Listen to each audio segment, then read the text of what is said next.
Hello, कैसे हैं आप सब लोग? आई होप अच्छे होंगे और पढ़ाई भी अच्छी चल रही होगी। तो टेंशन होगी यार कि क्योंकि 2 दिन बाद एग्ज़ाम है। तो बात ये है कि हम लोग टाइम को ना वेस्ट करते हुए टाइप अपना जो फर्स्ट यूनिट था वो जो सोल्यूशन उसको स्टार्ट करते हैं, ठीक है। देखो यार, सोल्यूशन क्या है? हमारा फिजिकल केमिस्ट्री का फर्स्ट चैप्टर है, ठीक है। और सोल्यूशन सबको पता है कि सबसे इंपॉर्टेंट चीज़ें क्या होती है, इसकी कॉलगेटिव प्रॉपर्टी और न्यूमेरिकल्स, उसका आना है कंफर्म है। तो हम क्या करते हैं, इसका क्या करेंगे, सबसे पहले जितना कंप्लीट चैप्टर है उसका हम पूरा होल चैप्टर हम क्या करेंगे, रिवीजन करेंगे, ठीक है। और रिवीजन करने के बाद उसके हम सारी इंपॉर्टेंट टॉपिक्स के न्यूमेरिकल लास्ट में करेंगे, ठीक है। तो आप लोगों को क्या करना है कि बस यार 30 से 40 मिनट बस टाइम दे दो ना, पूरा का पूरा चैप्टर आपको एकदम पूरा पूरा क्लियर हो जाएगा, ठीक है।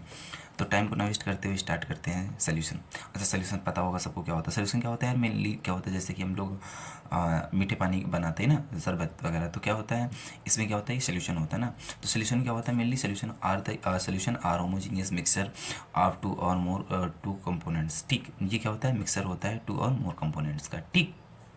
अच्छा, अब बात आती है कि होमोजेनियस मिक्सचर क्या होता है यार। तो homogeneous mixture means all the components are uniformly distributed throughout solution.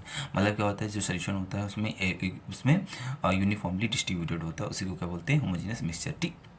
अच्छा, अब ये दो टाइप के देखो, मिक्सचर जो दो टाइप का होता है, एक होमोजेनियस एक नॉन होमोजेनियस ना। होमोजेनियस में क्या होता है, होमोजेनियस मिक्सचर में इक्वली डिस्ट्रीब्यूटेड होता है। जैसे कि यार मैं वाटर और क्या बोलते हैं कि मिल्क का मैं अगर सोल्यूशन बनाऊँ तो वो क्या होगा, इक्वली डिस्ट्रीब्यूटेड होगा, ठीक। अब इसमें यार क्या होता है कि दो क्वांटिटी होती हैं, एक होता है सॉल्वेंट, एक होता है सॉल्यूट। सॉल्वेंट क्या होता है, जो होता है लार्ज क्वांटिटी में होता है, क्या होता है, लार्ज क्वांटिटी में। और सॉल्यूट क्या होता है, जो स्मॉल क्वांटिटी में होता है। यार तुम बताओ, जैसे हम लोग मीठा पानी बनाते हैं, शरबत।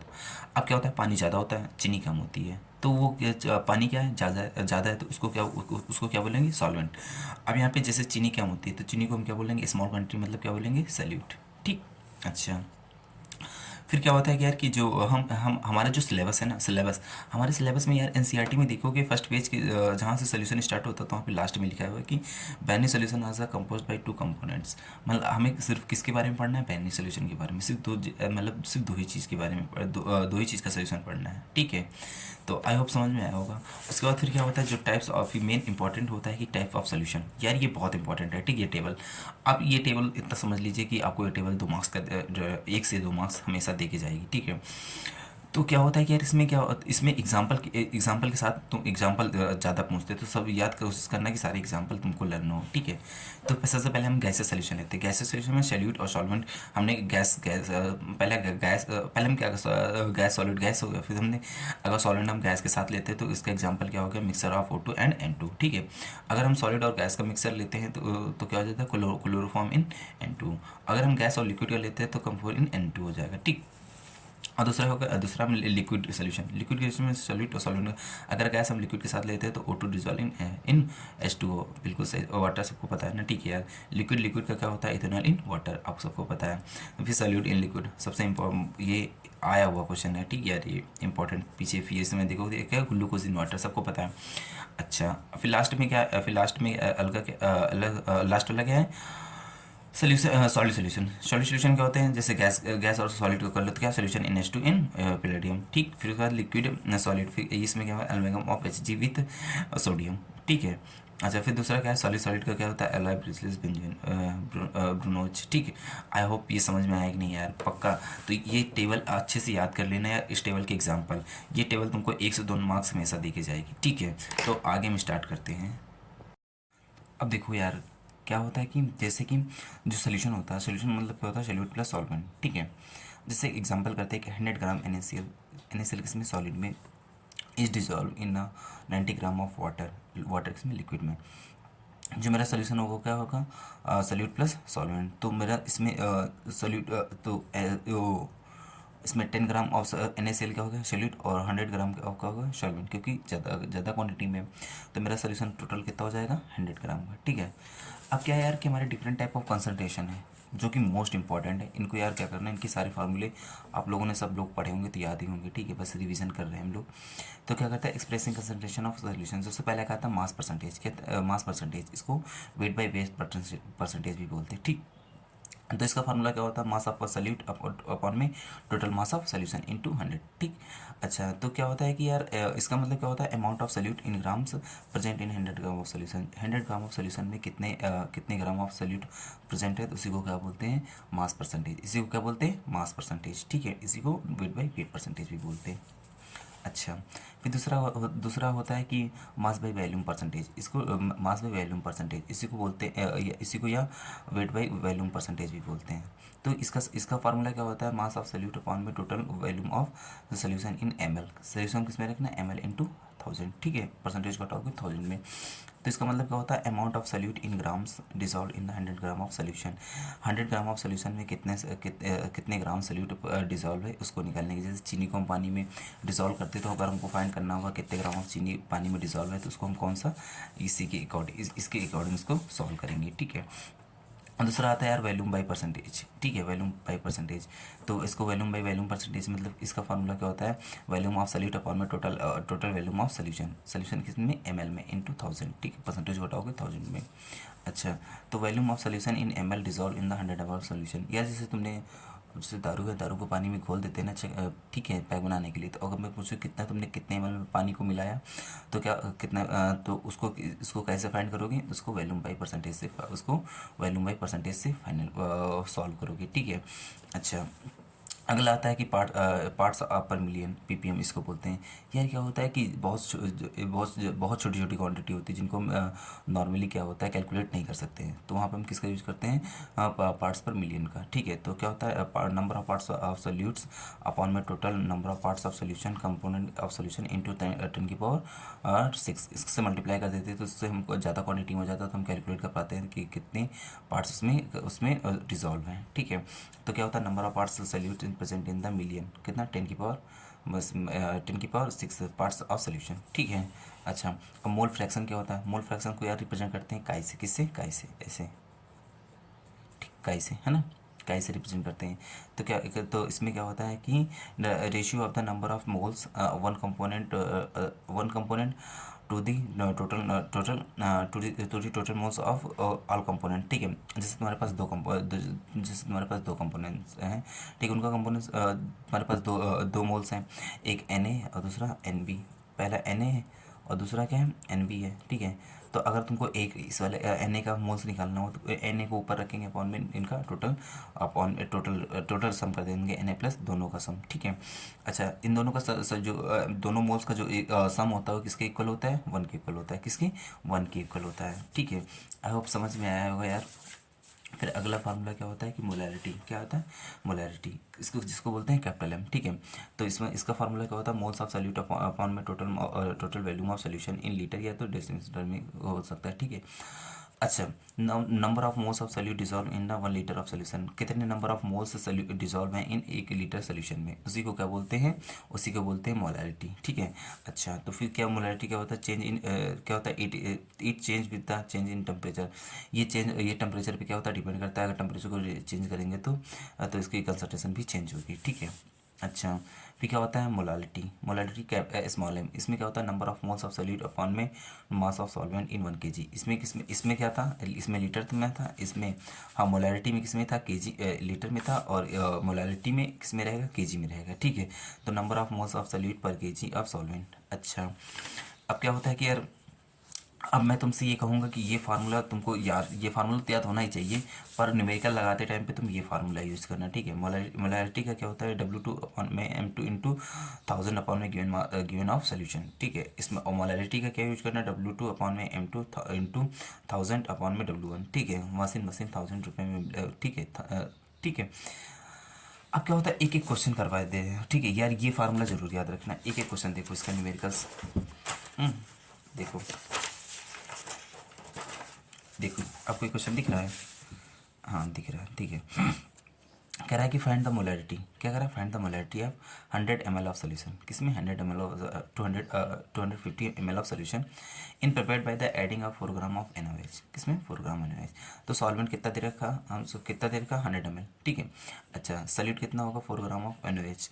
अच्छा, 4 ग्राम ऑफ NaOH। तो अभी तुमने क्या पढ़ा ना, फार्मूला क्या पढ़ा था, नंबर ऑफ मोल्स। तो क्या पढ़ा था, मोल्स ऑफ सॉल्यूट अपॉन में total volume of solution in litre, ठीक है। अच्छा, तो हमने क्या किया, सबसे पहले ये वाला हम अगर ये वाला फार्मूला अकॉर्डिंग चलो ना, तो क्या होता है मोल्स ऑफ सॉल्यूट अपॉन में टोटल वॉल्यूम ऑफ सोल्यूशन। अब इसी को हम इसी वाले फार्मूले को हमने ओपन कर लिया यहाँ पे, क्या हो गया, अब मोल्स क्या होते हैं, given mass upon molecular mass है ना। तो गिवन मास कितना है 4 ग्राम, अपॉन में मॉलिक्यूलर मास NaOH का 4 मॉलिक्यूलर मास निकालोगे कितना आ जाएगा 40 ग्राम। मॉलिक्यूलर मास निकालना आता होगा ना, सोडियम का कितना होता है 23, ठीक है, इसका कितना होता है 16, इसका कितना होता है 1, इसको सबको ऐड करोगे तो कितना जाएगा 40। तो इसमें क्या होता है जो हमने फार्मूला क्या पढ़ा था W2 अपॉन में M2, तो W2 कितना दे रखा, W2 हमारा कितना निकला, W2 हमारे ये थे 4 ग्राम, तो 4 ग्राम यहाँ पे लिखा, अपॉन में M2 हमने यहाँ पे ये जो हमारा 40 ग्राम ये निकला इंटू 1000 ml को चेंज करने में लिए 1000 अपॉन में गिवन मास कितना, गिवन सोल्यूशन कितना दे रखा था 250, ठीक, हमने इसको क्या सॉल्व कर लिया, तो हमारे कितना 0.5 ml पर लीटर आ गया। आई होप समझ में आया होगा ना यार, पक्का, ठीक है। अब प्रैक्टिस कर लेना यार।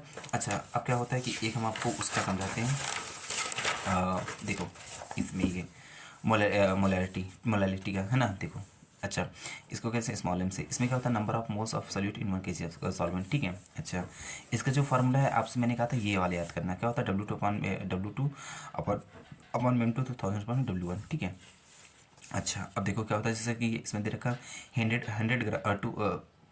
20 gram of C2H4O2 is added to water to form the solution 100 gram of find the molality, क्या कह रहे हैं फाइंड। अच्छा, M इक्वल टू क्या होता है W2 अपॉन में M2 इंटू 1000 अपॉन में W1, ठीक है। अच्छा, मॉलिक्यूलर हम सबसे पहले क्या करेंगे, इसका मॉलिक्यूलर मास फाइंड कर लेते हैं। मॉलिक्यूलर मास कितना जाएगा 60, कितना 60 भाई, कार्बन है, कार्बन को यहाँ पे करोगे 12, यहाँ पे कितना हो जाएगा 4, यहाँ पे कितना होगा 16 होता है इसका, तो कितना हो जाएगा 32। इसको जब सॉल्व करोगे तो कितना जाएगा 60, कितना जाएगा 60, तो टोटल मास ऑफ, अच्छा इसमें इन्होंने टोटल मास ऑफ सोल्यूशन नहीं दिया, टोटल मास ऑफ सोल्यूशन नहीं दिया। अच्छा तुम बताओ यार, टोटल मास ऑफ सोल्यूशन को हम 100 मान सकते हैं, नहीं 100 मान सकते हैं ना, तो क्या हो जाएगा टोटल मास ऑफ सोल्यूशन को, तो सॉल्यूट प्लस सॉल्वेंट, क्या होता है सॉल्यूट प्लस सॉल्वेंट, तो सोल्यूशन इक्वल टू क्या होता है सॉल्यूट प्लस सॉल्वेंट।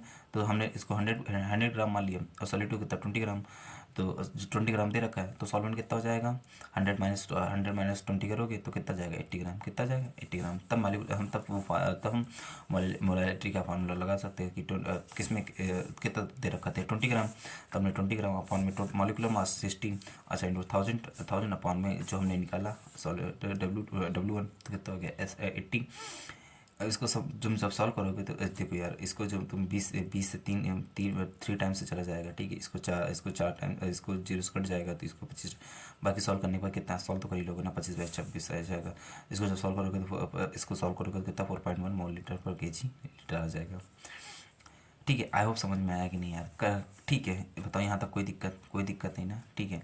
फिर क्या होता है कि हम देखो यार, अब इसमें क्या होता है हम आगे टॉपिक को कंटिन्यू करेंगे, ठीक है, आपको मैम समझाएंगी, ठीक है। उसके बाद फिर क्या होता है कि हम लास्ट में न्यूमेरिकल आपके लिए लेकर आ रहे हैं, ठीक है। हमारे पास टाइम बहुत कम है, ज़्यादा से ज़्यादा आपको कंटेंट प्रोवाइड करें।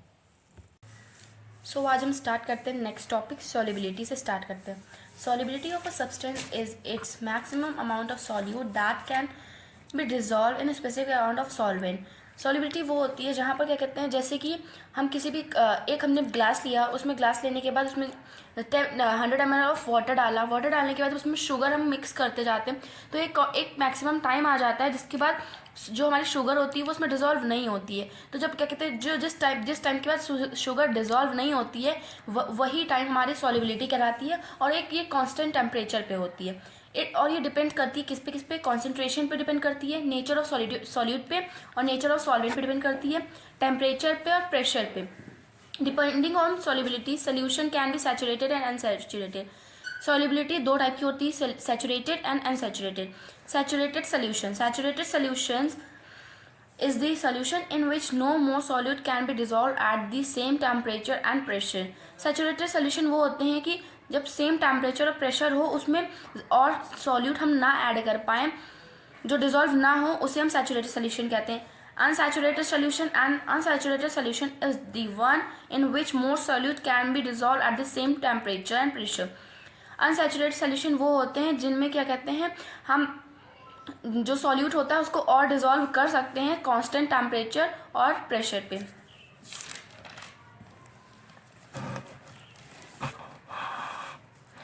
Next, there was a note On dissolving the solid solute in a solvent, its concentration increases. अगर हम सॉलिड सॉल्यूट को हम सॉल्वेंट में डिजोल्व करते हैं तो उसकी कॉन्सेंट्रेशन जो होती है वो बढ़ती है. This dissolution while some soluble particles in solution collide with the other solid solute particles and get separated out of the solution. This process is called crystallization. इसमें बताया है जो डिसोल्यूशन होता है जिनमें जो हमारे कुछ सॉल्युबल पार्टिकल्स होते हैं सॉल्यूशन के, वो कोलाइड करते हैं एक दूसरे से सॉल्यूट पार्टिकल से. जब ये कोलाइड करते हैं तो फिर कोलाइड करने के बाद फिर से सेपरेट आउट हो जाते हैं सॉल्यूशन में. तो इसी प्रोसेस को हम क्रिस्टलेशन कहते हैं. Then next, dynamic equilibrium. Dynamic equilibrium is the condition when number of solid particles going into a solution is equals to the solute particles separating out. Dissolution and crystallization occur at the same rate. Dynamic equilibrium वो होता है कि जब कहते हैं एक condition होती है जहाँ पर सॉल्यूट के जो पार्टिकल्स होते हैं और वो सॉल्यूट के पार्टिकल्स सॉल्यूशन में होते हैं वो इक्वल हो जाते हैं सॉलिड पार्टिकल्स के सेपरेट होने के बाद. इसी डिसोल्यूशन और क्रिस्टलेशन अकर होती है और सॉल्यूट प्लस सॉल्वेंट हमारा सोल्यूशन बनता है.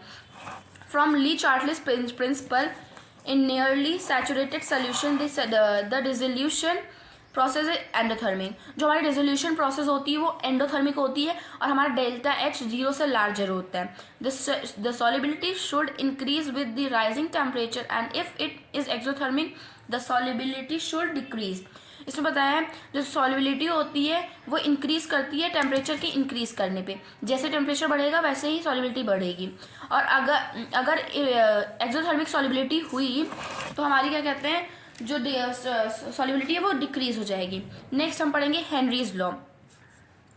It states that constant temperature at the solubility of the gas in a liquid is directly proportional to the partial pressure of the gas present above the surface of the liquid or solution. इसमें बोला है एक constant temperature पे जो gas की liquid में solubility होती है वो डायरेक्टली प्रोपोर्शनल होती है पार्शियल प्रेशर ऑफ गैस के जो सरफेस लिक्विड के सरफेस पे सोल्यूशन में प्रेजेंट होती है. So s is equal directly proportional to p और p is directly proportional to s. Then p is equals to के एच एंड डायरेक्टली प्रोपोर्शनल जब हम हटाएंगे तो डायरेक्टली प्रोपोर्शनल की जगह के एच हम लगाएंगे. कांस्टेंट है. Unit of solubility is same as concentration. जो सॉल्युबिलिटी की यूनिट होती है वो कॉन्सेंट्रेशन के सेम होती है. The partial pressure of the gas in vapour phase is directly proportional to the mole fraction of the gas in the solution. इसमें बताया कि जब पार्शियल प्रेशर गैस का होता है वेपर फेज में वो डायरेक्टली प्रोपोर्शनल होता है मोल फ्रैक्शन के गैस के सोल्यूशन में. एंड ये हमने देखी यहाँ पर ग्राफ देखा है, ये ग्राफ है. यहाँ पर प्रेशर इंक्रीज हो रहा है, यहाँ मोल फ्रैक्शन इंक्रीज हो रहा है. तो जो हमारा स्लैंट स्लोप होता है वो क्या कहते हैं परपेंडिकुलर होता है. So slope is equals to के H. Higher the value of KH at the given pressure, the lower is the solubility. इसमें of the gas in a liquid. इसमें बताया कि जब जितनी हमारी KH की वैल्यू ज़्यादा होगी उतनी कम हमारी क्या कहते हैं solubility होगी. And next point, solubility of a gas increases with increase in pressure. अगर solubility हमारी बढ़ेगी गैस की तो हमारा क्या कहते हैं प्रेशर भी बढ़ेगा, जो कि ये डायरेक्टली प्रोपोर्शनल एक दूसरे के होते हैं. Next, Raoult's law. This law states that for a solution of a volatile liquid, partial vapor pressure of each component in the solution is directly proportional to the mole fraction. ये law बताता है कि कोई volatile liquid जो कि क्या कहते हैं जिसका पार्शियल प्रेशर होता है हर कंपोनेंट का पार्शियल प्रेशर होता है वो डायरेक्टली प्रोपोर्शनल होता है मोल फ्रैक्शन की. जैसे कि हमने लिया P1 इज इक्वल्स, जैसे कि P1 is directly proportional to X1. So P1 is equals directly proportional को हटा के हम P1 नॉट लगाते हैं. P1 नॉट क्या होता है हमारा क्या कहते हैं पार्शियल प्रेशर का प्योर फॉर्म होता है. तो दूसरा हम पार्टिकल लेंगे P2 directly proportional to X2. तो इसको हम करते हैं जब डायरेक्टली प्रोपोर्शनल हटाएंगे तो P2 is equals to P2 naught into X2 हो जाएगा. एंड जब हम पार्शियल प्रेशर टोटल निकालेंगे तो PT is equals to P1 plus P2. PT is equals to P1 naught X1 plus P2 naught X2. एक graph जैसे कि ये वेपर प्रेशर इंक्रीज हो रहा है, जो हमारी क्या कहते हैं ये लाइंस होती हैं इनसे वेपर प्रेशर इंक्रीज हो रहा है एंड ये बताता है कि हमारा मोल फ्रैक्शन इंक्रीज हो रहा है. तो X1 is equals to 0, X1 is equals to 1, x2 is equals to 1, x2 is equals to 0। ये हम यहाँ पे डिजिट्स लेते हैं एंड ये पे कहते हैं ये हमारा क्या कहते हैं, ये हमारा P1 होता है एंड दिस हमारा P2 होता है।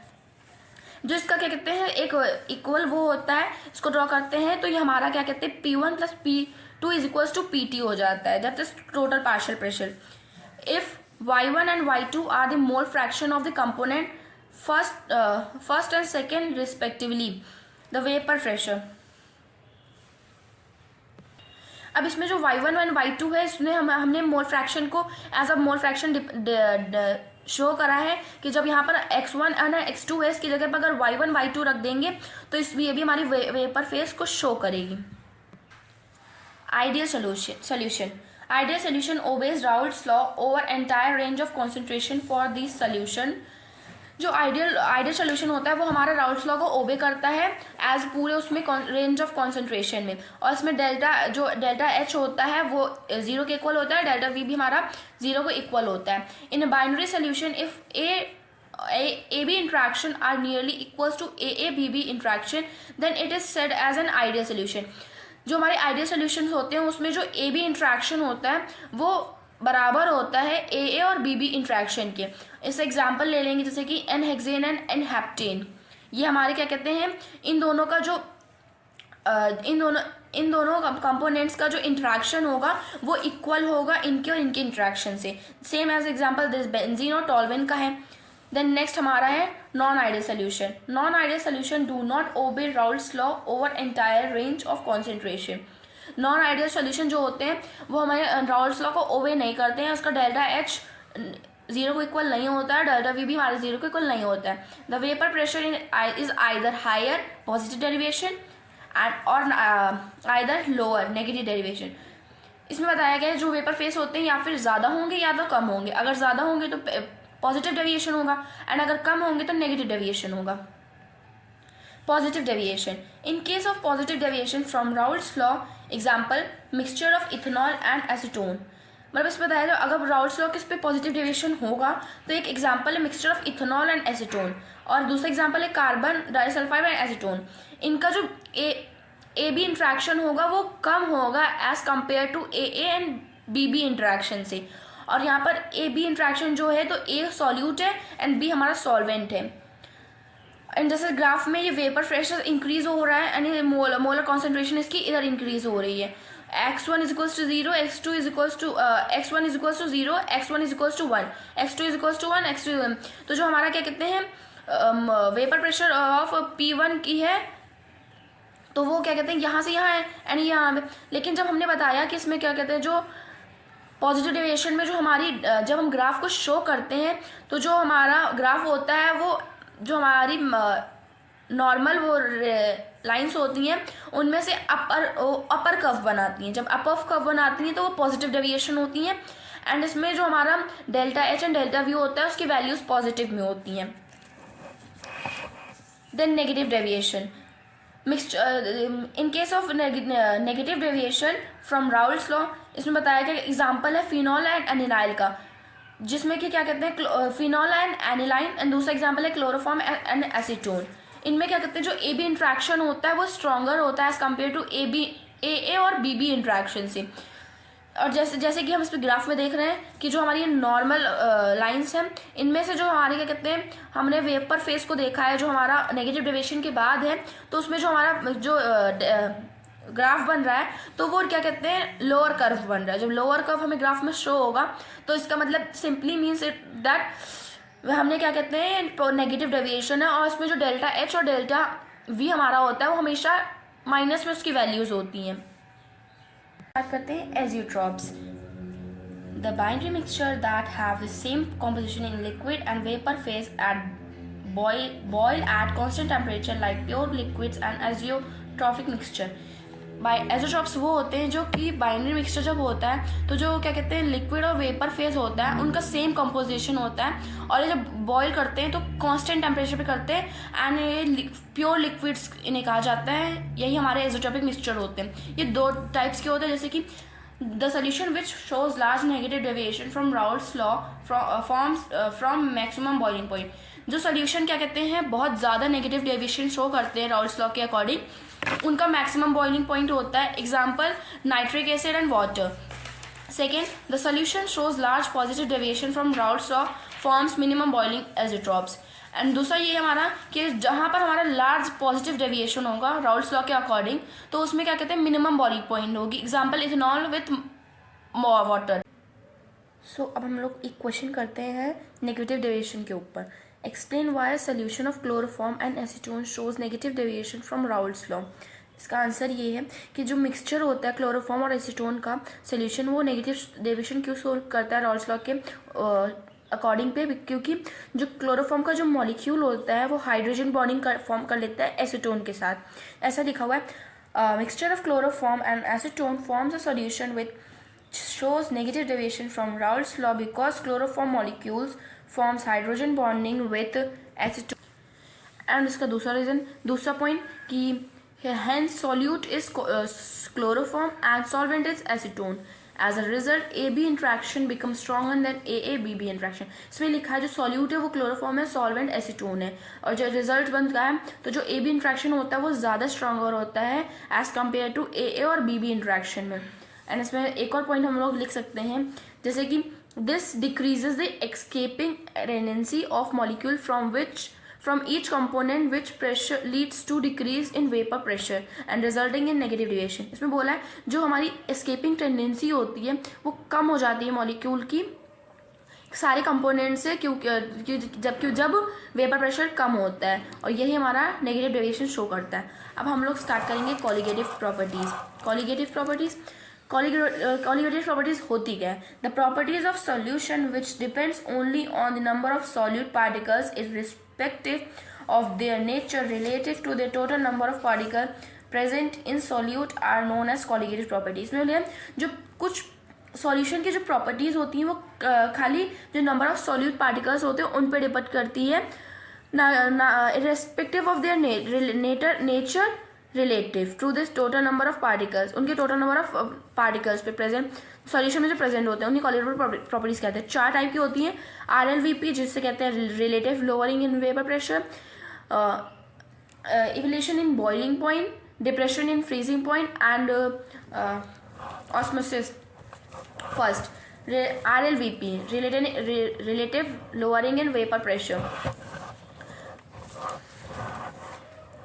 When non-volatile solute is dissolved in a solvent, vapor pressure of the solute becomes lower than that of a pure solvent when is known as relative lowering. इसमें लिखा है जो जब हम किसी भी सॉल्वेंट में नॉन वॉलेटाइल सॉल्यूट ऐड करते हैं तो जो उसका वेपर प्रेशर होता है सोल्यूशन का वो कम हो जाता है एज कम्पेयर टू सॉल्वेंट के प्योर वेपर प्रेशर से. इसी को हम क्या कहते हैं रिलेटिव लोअरिंग कहते हैं. The RLVP of the solution containing the non-volatile solute is equal to the mole fraction of the solute at a given temperature. जो हमारी क्या कहते हैं RLVP होती है सोल्यूशन की जो नॉन वोलेटाइल सॉल्यूट कंटेन करता है वो बराबर होती है मोल फ्रैक्शन से सॉल्यूट के, और एक पर्टिकुलर टेम्परेचर पे. सो डेल्टा P1 अपॉन में P0 is equals to P0 minus P1 upon में P0. तो हमारा ये P0 जो हमारा P0 होता है वो हमारे इस P0 से कैंसिल आउट हो जाता है. तो हमारा फॉर्मूला बचता है delta P is equals to P0 in the bracket 1 minus x1 upon में P0. इसे हम x2 भी कहते हैं एंड इसको हम नॉर्मल फॉर्म में भी लिख सकते हैं. That is N2 is equals to N1 plus N2. मतलब N2 हमारा जो होता है वो सॉल्यूट होता है और N1 हमारा सॉल्वेंट होता है. सिंपली N2 अपॉन में N1. अब सेकेंड कॉलिगेटिव प्रॉपर्टी हमारी है elevation in boiling point. So the boiling point of a liquid is that temperature at which its vapour pressure becomes equals to the atmospheric pressure. इसमें बताया जो boiling point होता है किसी भी लिक्विड का बॉइलिंग पॉइंट होता है वो ऐसा टेम्परेचर होता है जिस टेम्परेचर जो उसका वेपर प्रेशर होता है वो एटमॉस्फेरिक प्रेशर के इक्वल हो जाए, उसे हम क्या कहते हैं. ठीक है.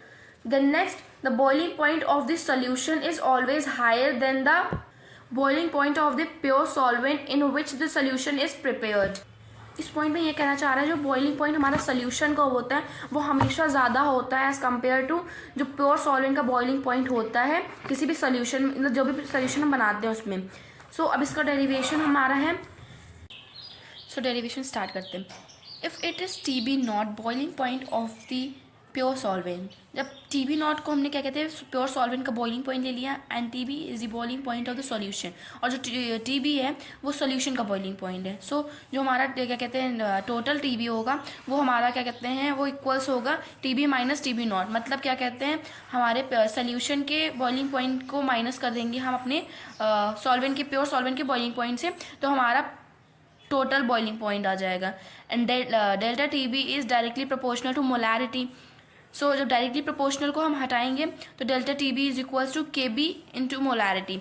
जो के बी होता है वो हमारा कहते हैं प्रोपोर्शनल कांस्टेंट होता है, और क्या कहते हैं where K B is an elevation constant, और इसे मोलर कांस्टेंट भी हम कहते हैं। सो नेक्स्ट हमारी कॉलिगेटिव प्रॉपर्टी है depression in freezing point. First point, the freezing point of the substance is that temperature at which the vapor pressure of the substance in its liquid phase is equals to the vapor pressure of in its solid phase। इसमें बोला है जब क्या कहते हैं कोई substance की freezing point होती है उस टेम्परेचर पे, तो उसमें जो क्या कहते हैं वेपर प्रेशर हमारी लिक्विड की होती है वो इक्वल्स हो जाती है वेपर प्रेशर सॉलिड के, तो वो हमें फ्रीजिंग पॉइंट कहते हैं। When a non-volatile solid is added to the solvent, the freezing point of the solution is always lower than that of pure solvent। अब इसमें बता रहा है जब हम क्या कहते हैं नॉन वॉलेटाइल सॉल्यूट ऐड करते हैं सॉल्वेंट पे, तो जो फ्रीजिंग पॉइंट सॉल्यूशन का होता है वो कम हो जाता है प्योर सॉल्वेंट के उससे। और जब इसमें अब इसके बाद जो the difference in the freezing point is known as depression is process, और जो इन दोनों के बीच में जो डिफरेंस होता है फ्रीजिंग पॉइंट का, इसे ही हम फ्रीजिंग पॉइंट कहते हैं, डिप्रेशन इन फ्रीजिंग पॉइंट कहते हैं। सो जैसे कि delta T F is equals to T F naught minus T F. Depression of freezing point is directly proportional to molarity. As same जैसे हमारा कहते हैं बॉइलिंग पॉइंट में था कि डेल्टा सेम हमारा वैसा ही है, delta T F directly proportional to molarity. जब डायरेक्टली प्रोपोर्शनल का साइन हम हटाएंगे तो क्या कहते हैं हमारा delta T F is equals to K F into molarity, और जो के एफ है वो हमारा डिप्रेशन फ्रीजिंग पॉइंट कॉन्स्टेंट है। अब फोर्थ एंड लास्ट प्रॉपर्टी हमारी है ऑस्मोसिस और या फिर ऑस्मोसिस और osmotic pressure. The process of flow of solvent molecule from solution of lower concentration to the solution of higher concentration through semi permeable membrane is known as osmosis. इसमें बोला है जो प्रोसेस है जब सॉल्वेंट का molecule flow होता है solution का लोअर कॉन्सेंट्रेशन से हायर कॉन्सेंट्रेशन में एक सेमी परमेबल मेम्ब्रेन के थ्रू, उसे हम ऑस्मोसिस कहते हैं। तो the hydrostatic pressure which develops on account of osmosis is called osmotic pressure. तो जो हाइड्रोस्टैटिक फोर्स हमारा क्या कहते हैं अप्लाई होता है ऑस्मोसिस के थ्रू, तो उसी को हम ऑस्मोटिक प्रेशर कहते हैं। That must be applied on the solution to prevent osmosis is called osmotic pressure। और जो क्या कहते हैं ये अप्लाई होता है सोल्यूशन पे जो ऑस्मोसिस को प्रिवेंट करने के लिए, और इसी को ऑस्मोटिक प्रेशर कहते हैं। Next, osmotic pressure is directly proportional to molarity of the solution at given temperature. जो ऑस्मोटिक प्रेशर होता है वो डायरेक्टली प्रोपोर्शनल टू मोलैरिटी होता है किसी सोल्यूशन के टेम्परेचर इस पे। तो इसमें क्या कहते हैं pi v is equals to n r t है, तो पाई को ही रखेंगे, वी को हम क्या कहते हैं अपॉन में ले जाएंगे, तो एन वी अपॉन में आर टी हो जाएगा। तो एन वी को एज हम क्या कहते हैं सी रख लेंगे, तो pi is equals to c r t हो जाएगा। ये हमारा ऑस्मोटिक प्रेशर का फॉर्मूला है। Next, osmotic pressure is use to find molar masses of protein polymers and other micropolymers. जो ये ऑस्मोटिक प्रेशर है ये हम किस तरह से यूज़ कर सकते हैं, जो क्या कहते हैं प्रोटीन्स होते हैं, प्रोटीन पॉलीमर्स होते हैं और माइक्रोमोलिक्यूल्स होते हैं, इनके मोलर मास को आइडेंटिफाई करने के लिए हम इन्हें यूज़ कर सकते हैं। अब नेक्स्ट है two solution having same osmotic pressure at a given temperature are called isotonic solution. अगर क्या कहते हैं कोई दो सोल्यूशन है उनका ऑस्मोटिक प्रेशर सेम है, एक ही पर्टिकुलर टाइम पे ऑस्मोटिक प्रेशर भी सेम है, तो उसमें उन टाइप के सोल्यूशन को हम आइसोटोनिक सोल्यूशन कहेंगे। एंड हमारे दूसरे सोल्यूशन टाइप्स का सोल्यूशन होता है a solution having lower osmotic pressure than other solution is called hypotonic. इसमें बोला है कि और कोई दो सॉल्यूशन है उनमें से एक का लोअर ऑस्मोटिक प्रेशर और एक का ज़्यादा है तो उसे हाइपोटोनिक सॉल्यूशन कहते हैं, while the other one which have higher osmotic pressure is called hypertonic. और वही जो जिसमें हायर ऑस्मोटिक प्रेशर होता है उन्हें हाइपरटोनिक सॉल्यूशंस कहते हैं। अब हमारे पास एक और टॉपिक है जो कि एनसीईआरटी में दिया हुआ है, reverse osmosis. If a pressure larger than the osmotic pressure is applied to the solution side, then the pure solvent flows out of the solution through the semi-permeable membrane. It is used for the distillation of the water. सो इसमें बोल रहे हैं जो कि हम जो हमारा osmotic pressure था उसके ऊपर हमने अगर एक्सटर्नल प्रेशर अप्लाई करा और वो ज़्यादा रहेगा तो जो सोल्यूशन साइड से प्योर सॉल्वेंट है वो फ्लो आउट होने लगेगा सॉल्यूशन से सेमी परमेबल मेम्ब्रेन के थ्रू, और इसको हम क्या कहते हैं डिस्टिलेशन ऑफ वाटर में यूज़ करते हैं, जैसे कि फिल्टर्स में वाटर को फिल्टर करने के लिए। सो अब हम नेक्स्ट टॉपिक स्टार्ट करते हैं, एबनॉर्मल मोलर मास। सो इसमें क्या है, for this substance undergoing association और dissociation in this solution molar mass determined from colligative property is different from expected value, this is known as abnormal molar mass. इसमें बोल रहे हैं जो सब्सटेंस है वो या फिर एसोसिएशन पे कर रहा है या फिर डिसोसिएशन कर रहा है सोल्यूशन का, तो इसमें जो मोलर मास होता है डिटरमाइन करता है कोलिगेटिव प्रॉपर्टीज़ को कि डिफरेंट। लेकिन ये क्या कहते हैं, जब हम डिफरेंट हमारी एक्सपेक्टेड वैल्यू डिफरेंट आ जाती हैं एज कैलकुलेटेड से, तो क्या कहते हैं, इन्हें हम क्या कहते हैं, एबनॉर्मल मोलर मास कहते हैं। This change can be known by using van't Hoff factor. और ये जो हमारा कैलकुलेटेड और ऑब्जर्व वाले में चेंजेस का फॉर्म है, ये हम क्या कहते हैं, वॉन हॉफ फैक्टर के उससे प्रिडिक्ट कर सकते हैं कि कितना, मतलब वो हमारा क्या कहते हैं, जो कि हमारी एबनॉर्मल मोलर मास है तो वो कितने परसेंट, मतलब कितना चेंज हुआ है। Want of factor, it is the ratio of experiment value of colligative property to the calculated value of colligative। ये रेशियो होता है ऑब्जर्व क्या कहते हैं, जो हमारी एक्सपेरिमेंटल वैल्यूज होती है कॉलिगेटिव प्रॉपर्टीज़ की उस पर अपॉन में calculated values of colligative property. इसका फॉर्मूला होता है i is equals to observed colligative properties upon में कैलकुलेटेड कॉलिगेटिव प्रॉपर्टीज, या फिर i is equals to normal molar mass upon में एबनॉर्मल मोलर मास। एंड के कुछ एप्लीकेशंस भी, जैसे कि if i is greater than 1 that is this undergoes dissociation, and if i is less than 1 the solute undergoes association. मतलब क्या कहते हैं, जब हमारा आई होगा वो ग्रेटर होगा 1 से तो वो डिसोसिएशन में जाएगा, और जब आई कम होगा लेस होगा 1 से तो वो एसोसिएशन में जाएगा। For association when molecules of solute when molecule of form dimer. इसमें बताया जो एसोसिएशन मॉलिक्यूल एसोसिएशन में मॉलिक्यूल्स जो हैं सॉलिड के वो मॉलिक्यूल ऑफ डेमायर्स फॉर्म कर लेंगे। डिग्री ऑफ डिसोसिएशन हमारा alpha is equals to i minus 1 upon में एन माइनस 1। उसको क्या कहते हैं, i is equals to 2 minus 1 upon में 2 हो जाएगा, और इसमें हम वैल्यूज पुट करके डिग्री ऑफ डिसोसिएशन निकाल सकते हैं। जैसे for solute degree of dissociation is alpha is equals to i minus 1 upon में m minus 1। M is equals to number of dissociated particles. M हमारे क्या होते हैं, जितने भी डिसोसिएटेड पार्टिकल्स होते हैं उन्हें कहते हैं। अब है inclusion of want Hoff factor modified the equation for colligative properties. जो क्या कहते हैं, वांट ऑफ फैक्टर है, इन्होंने कोलिगेटिव प्रॉपर्टीज को मॉडिफाई कर दिया, इनकी इक्वेशंस को, जैसे कि RLVP का related lowering in of vapour pressure का, इन्होंने क्या कहते हैं, p i minus p i upon में p nought is equals to i N2 upon में N1। इसमें बस हमें क्या करना है, जो फॉर्मूला है फॉर्मूले में आई को पुट कर देना है to show the van't Hoff factor. Second elevation in of boiling point, तो उसमें delta t b is equals to i k b into M, यहाँ भी हमने आई को पुट कर दिया। थर्ड है depression in freezing point, delta T F is equals to i k F into M, जो कि यहाँ पर भी हमने आई को पुट कर दिया। फोर्थ हमारा है osmotic pressure, I is equal pi is equals to ICRT, यहाँ पर हमने वांट ऑफ फैक्टर का आई को रख दिया, जिससे कि हम क्या कहते हैं, इसकी हम मोलर मास निकाल सकते हैं। That's all.